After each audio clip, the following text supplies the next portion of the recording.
सभी को नमस्कार।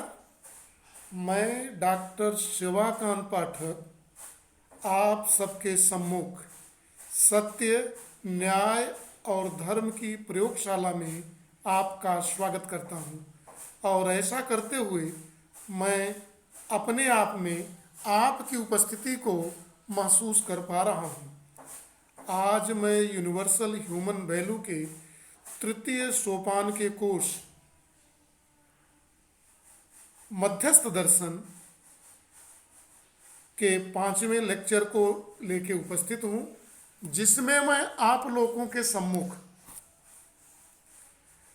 मध्यस्थ दर्शन में अस्तित्व मूलक मानव केंद्रित चिंतन के विषय में चर्चा करेंगे और यह देखने का प्रयास करेंगे कि मध्यस्थ दर्शन में अस्तित्व मूलक मानव केंद्रित चिंतन है क्या और इसका हमारे जीने की प्रक्रिया पे क्या महत्व है। तो चलते हैं, हम आप लोगों के साथ चर्चा की शुरुआत करते हैं और यह देखना चाहते हैं कि मेरे सत्य, न्याय और धर्म की प्रयोगशाला में यह अस्तित्व मूलक मानव केंद्रित चिंतन का मूल सार तत्व क्या निकल कर आता है।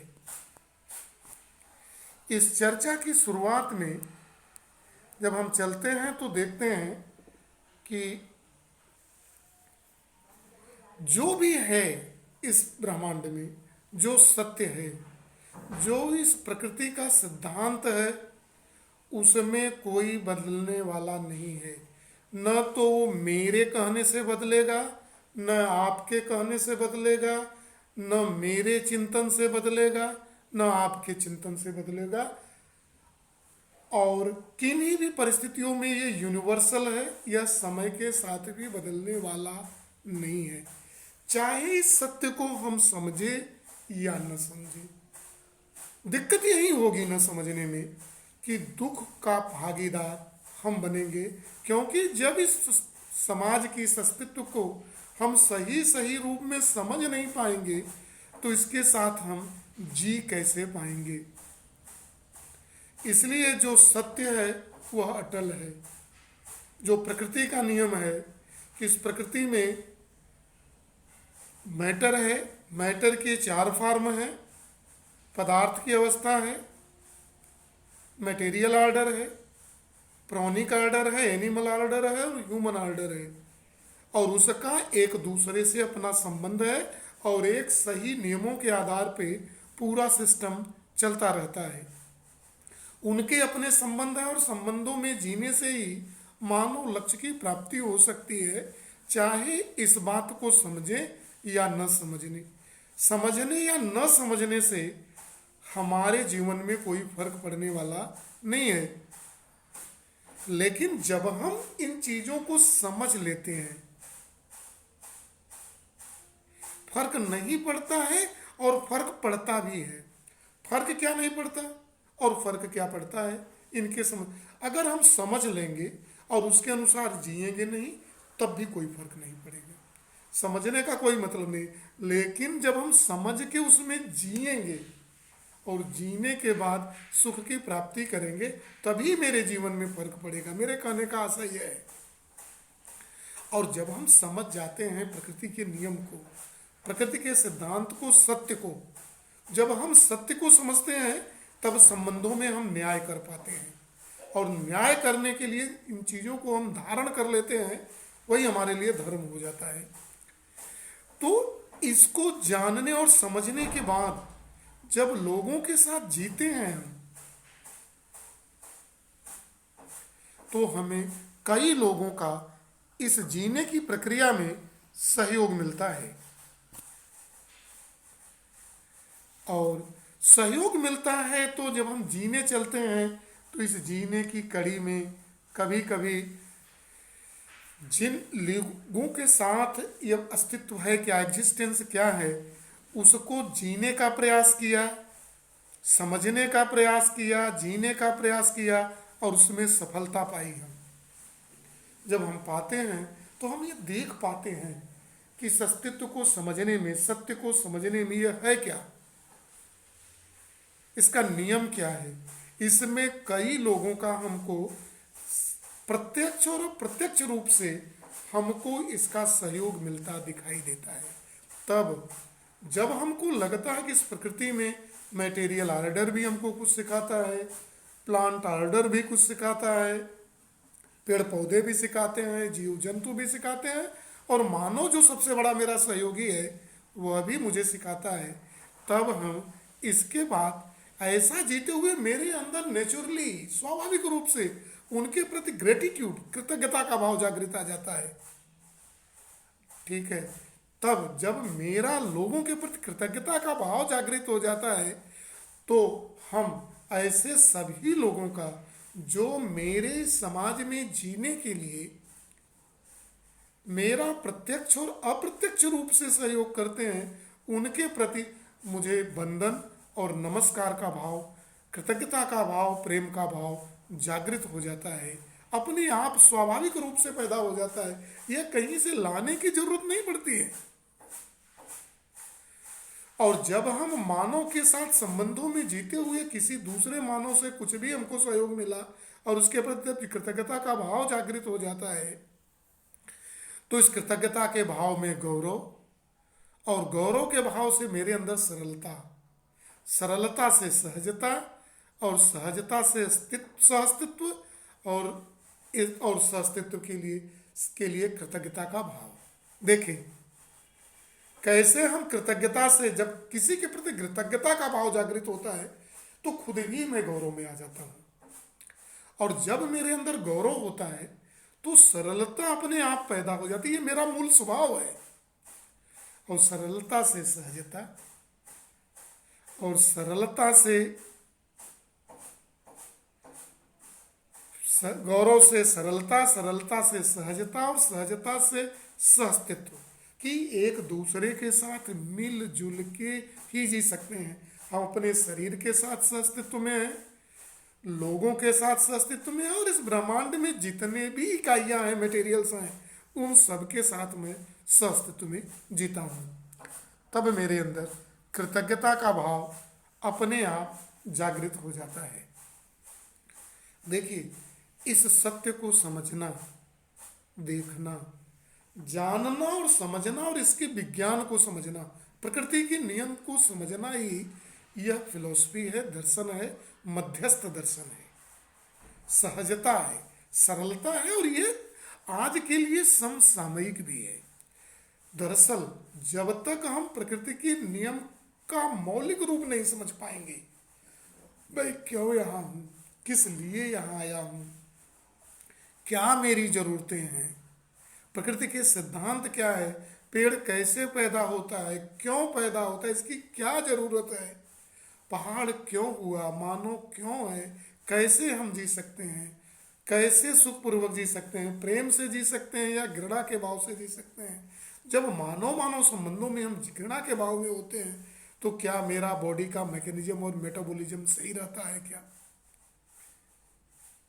और जब हम प्रेम, सुख और विश्वास की अवस्था में रहते हैं तो मेरा मन और शरीर किस तरह प्रफुल्लित रहता है, क्या मैं इसको पढ़ पाता हूँ क्या? इस मध्यस्थ दर्शन में मध्यस्थ का शाब्दिक अर्थ होता है मध्य में होना,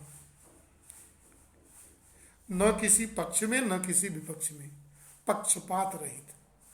जो यह मध्यस्थ दर्शन है वह किसी साइड में होना नहीं है, किसी भी पक्षपात रहित, किसी भी प्रकार की अतियों, व्यतिरेकों, असिद्धियों से मुक्त, इम्प्योरिटी से फ्री फ्रॉम एनी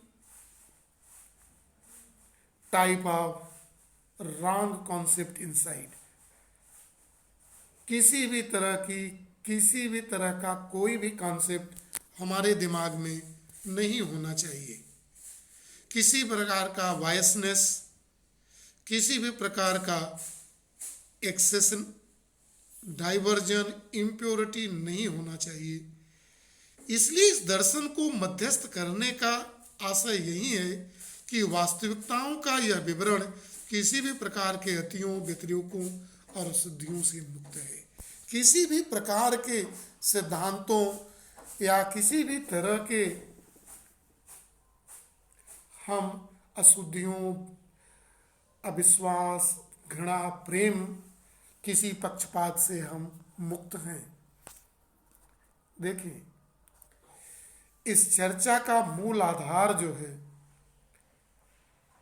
अस्तित्व है के केंद्र में मानव है। क्यों है कि इस पूरे सिस्टम में कई तरह की इकाइयां हैं, अनगिनत इकाइयां हैं, कुछ सजीव हैं, कुछ निर्जीव हैं, लेकिन इस अस्तित्व के मूल में मानव है। क्यों है मानव? क्योंकि मानव को ही सुख और समृद्धि की निरंतरता के भाव में जीना है, और सारी जो इकाइयां हैं यह केवल मानव को सही भाव में जीने के लिए, सहयोग के लिए खड़ी है। अगर हम इनको समझेंगे नहीं, इनके साथ सही संबंधों में जिएंगे नहीं, और जब तक मैं ऐसा नहीं कर पाऊंगा हम मोक्ष की प्राप्ति नहीं कर पाएंगे, सुख की प्राप्ति नहीं कर पाएंगे। हम सदैव घृणा, राग, द्वेष और दुख के भाव में जीते रहेंगे। जो ये मध्यस्थ दर्शन की फिलॉसफी है, ये यही समझने के लिए है, और इसीलिए इसको किसी मानव को पढ़ने की, समझने की, जानने की जरूरत है। और जानने से भी हमने कहा काम नहीं चलेगा। काम तो चलेगा तब जब हम इस पूरे दर्शन में आगे बढ़ने की कोशिश करेंगे, जीने की कोशिश करेंगे जानने के बाद। और जब हम ऐसा करेंगे हम तब तृप्ति के भाव में जी पाएंगे। देखिए, हम स्वयं में जीते हैं, परिवार में जीते हैं, समाज में जीते हैं, देश में जीते हैं और विश्व में जीते हैं। तो जब भी मेरा संबंध इन सबसे पड़ता है, अपने से स्वयं पड़ता है, अपने शरीर से पड़ता है, अपने परिवार के सदस्यों से पड़ता है, अपने समाज में सदस्यों के साथ पड़ता है, देश के साथ पड़ता है और विश्व के साथ पड़ता है। और जब हम इन सबके साथ सही संबंधों में जिएंगे तब हम तृप्ति के भाव में जी पाएंगे।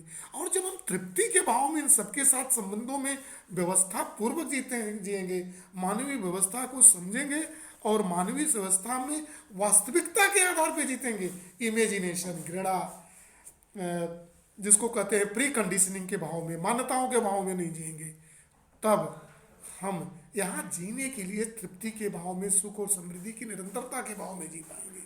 और यह इसी को समझने की यहाँ जरूरत है।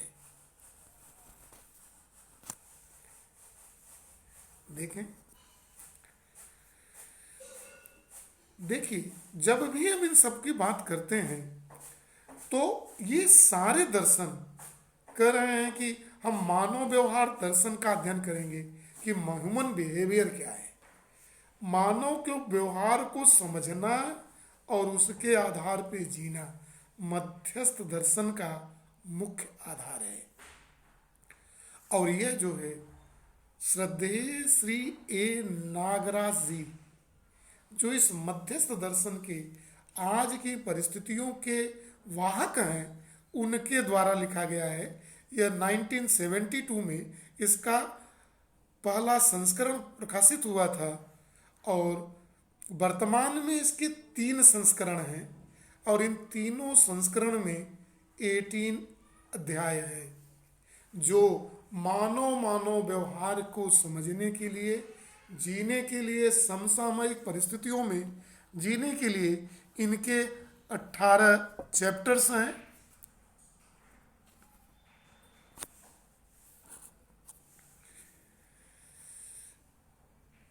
और इस पूरे कोर्स में जो नागराज जी की बुक है उसकी में पहली शुरुआत अस्तित्व से होती है। क्या है यह अस्तित्व? मतलब एग्जिस्टेंस। एग्जिस्टेंस क्या है? एग्जिस्टेंस में मैटर है और जगह है, स्पेस है, अस्तित्व है और इकाइयां हैं। और इसके बाद उसमें प्रकृति का अध्ययन करते हैं, क्या क्या मटेरियल क्या है, कितने तरह की इकाइयां हैं। जैसे इकाइयों को कई भागों में डिवाइड करना पड़ेगा कि मानव अलग है, जानवर अलग है, पेड़ पौधे अलग है, निर्जीव अलग है। और फिर ये देखेंगे कि इन मटेरियलों का नाम यूनिट्स हम रख रहे हैं, इकाई रख रहे हैं। इन इकाइयों का में जो मानव इकाई है वह इस प्रकृति का इंडिविजुअल पार्ट क्यों है, क्यों मानव जरूरी है। इस पूरी जिसने भी इस प्रकृति को बनाया है, मानव को इसलिए बनाया है कि ये समझने का प्रयास करेंगे कि यह इसका अगर ये नहीं रहेगा तो इस व्यवस्था को सुचारू रूप से चल नहीं पाएगा। जहां जहां इस व्यवस्था में गतिरोध पैदा होगा, उस गतिरोध को दूर करने के लिए मानव को पैदा किया गया है। इसको विस्तार में इसकी चर्चा होगी और पूरी स्टडी के क्रम में यहीं से शुरू होता है संपूर्णता का भाव कि अस्तित्व है क्या, अस्तित्व में मानव क्या है, मानव की जरूरत क्या है, क्यों यहां इस अस्तित्व में मानव आया है। और यह पूरा इस मध्यस्थ दर्शन के मानव व्यवहार के कोर्स में पूर्णतया अध्ययन किया जा सकता है। जब किसी वस्तु के पार्ट्स और सब पार्ट्स का अध्ययन करते समय भी यह वस्तु हमारे सामने से ओझिल नहीं होती है और पार्ट और सब पार्ट में पूरी वस्तु की क्या उपयोगिता है, भागीदारी है, इसको हम ठीक ठीक से समझ पाते हैं। इसका कहने का मतलब मेरा ये है, इसको समझने का मतलब यह है कि कितनी इकाइयाँ हैं, क्यों हैं, और इस पूरे सिस्टम को चलाने के लिए इस पूरे अस्तित्व में इसका महत्व क्या है, क्यों यह है, किस भूमिका में यह खड़ा है। अगर मैं उदाहरण के लूँ कि अगर यह गाय है तो गाय क्यों है इस अस्तित्व में, भैंस है तो क्यों है, बैल है तो क्यों है, इसकी उपयोगिता क्या है और कितना होगा, कितनी संख्या में रहेंगे और इनका कंट्रोल अपने आप कैसे होगा, कितने पेड़ चाहिए, किसके पेड़ चाहिए, कितना तत्व चाहिए, मटेरियल कितना है चाहिए, वो तो ऑलरेडी दे ही दिया गया। पहाड़ कितने चाहिए, नदियां कितनी चाहिए, क्यों है, इसी जगह क्यों है, दूसरी नदी इतनी दूरी पे क्यों है। इन चीजों को जानना और समझना है, ठीक ठीक से समझ पाते हैं और अब ये जान पाते हैं कि कोई भी वास्तविकता वह अस्तित्व से जुड़ी हुई है। कोई भी सत्य, कोई भी फैक्ट, कोई भी रियलिटी इस अस्तित्व के बाहर नहीं है। इस अस्तित्व में जो मटेरियल के रिलेशंस हैं, संबंध हैं, मानव मानव का संबंध है, मानव का दूसरे मटेरियल के साथ जो संबंध है, उनको जानना और समझना। जो टोटल अध्ययन की शुरुआत होती है,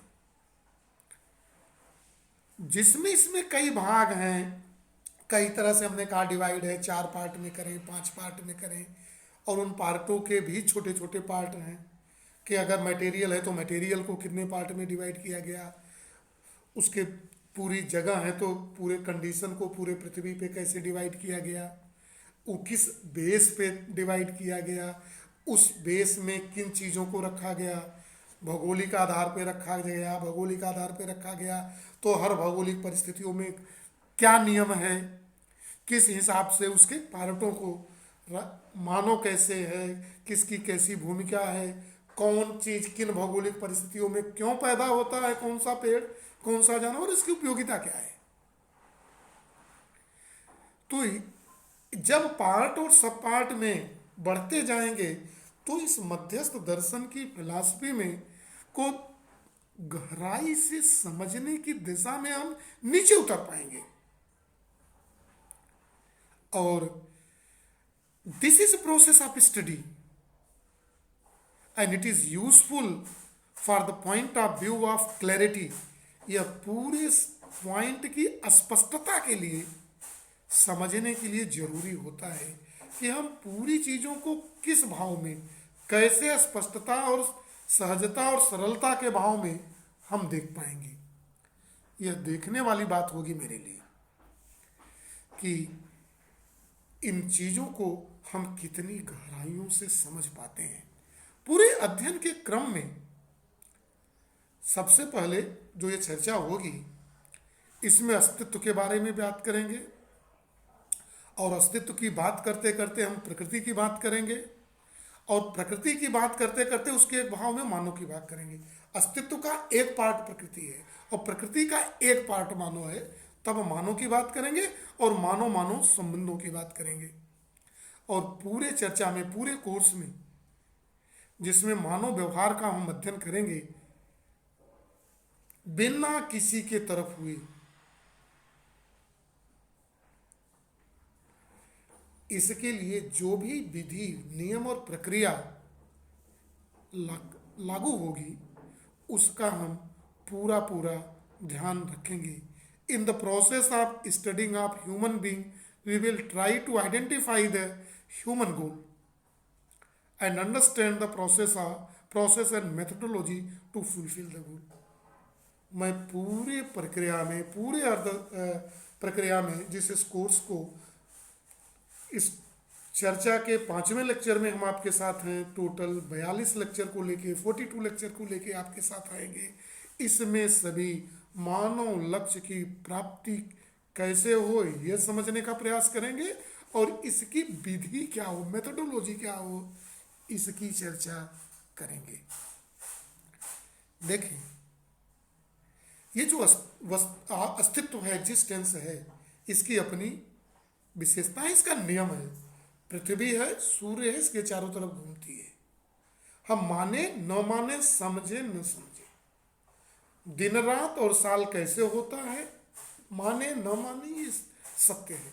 मेरे मानने न मानने से वास्तविकताएं बदलने वाली नहीं है, लेकिन जान लेने से और जीने से फर्क तो पड़ेगा। जीने में जान ले और जिए न, तब भी फर्क नहीं पड़ेगा। फर्क तब पड़ेगा हमारे कि विज्ञान को समझ लें, सही बात को समझ लें और उसके अनुसार जिए।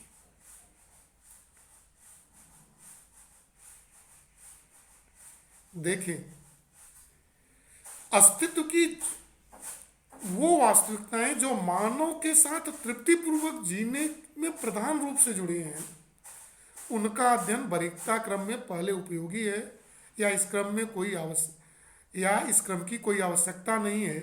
अपनी सामान्य जिंदगी में भी किन किन बातों को सुनिश्चित करना पड़ेगा, यह देखने की जरूरत है। और ये सारी चीजें हम आपको गृह कार्य के रूप में दे रहे हैं कि इस लेक्चर की समाप्ति पे जिन चीजों को आप देख रहे हैं, क्या ये चीजें आपको सही रूप में जानने और समझने के लिए जरूरी है? क्या प्रकृति का नियम जानना जरूरी है? इस चर्चा के बाद ये लगता है क्या? ये जाने और समझे। देखिए, एक और हम आपको कार्य दे रहे हैं। हम मानव के रूप में अलग अलग हैं, ये अस्तित्व की अनिकाइयों से जुड़े हुए ही हैं। दूसरे शब्दों में, मानव का संपूर्ण जीवन अकेले में ये है, या उसके जीने का बहुत बड़ा भाग परस्परता में व्यक्त होता है। कई बार मैं कहता हूँ, जब आप मेरे लेक्चर को, जो ह्यूमन वैल्यू का बेसिक कोर्स है, या understanding of human being comprehensively है, या वैल्यू रिलेशनशिप का कोर्स है, या मध्यस्थ दर्शन को लेके जब हम आपके सामने हैं, हम हर बार कहते हैं कि अगर हमको सारी सुविधाओं के साथ अकेले छोड़ दिया जाए, तब भी हम तृप्ति के भाव में नहीं जी पाएंगे। हम सोचें, क्या मैं अकेले सारी सुविधाओं के साथ जी सकता हूँ? क्या बिना इनके रह सकता हूँ? क्या सुख की अवस्था में जी सकता हूँ? क्या मैं ऐसा कर सकता हूँ? सोचें, समझें। जब इन चीजों को सोच और समझ लेंगे, तभी चीजों को हम समझ पाएंगे। हम आपसे जुड़े, इस अस्तित्व मूलक समाज के समझने के लिए प्रयास किया, आपके अपने प्रयास के माध्यम से यह जानने के लिए प्रेरित किया। ऐसा करते हुए मुझे सुख और समृद्धि की उपस्थिति मेरे अंदर महसूस हो रही है, और हम अपने आप में आपको देख पा रहे हैं और महसूस कर पा रहे हैं। जब जब मैं आपसे जुड़ता हूँ, इसी तरह से अपने अंदर सुख की अनुभूति कर पाता हूँ। आज की इस चर्चा में बस इतना ही। सभी को नमस्कार।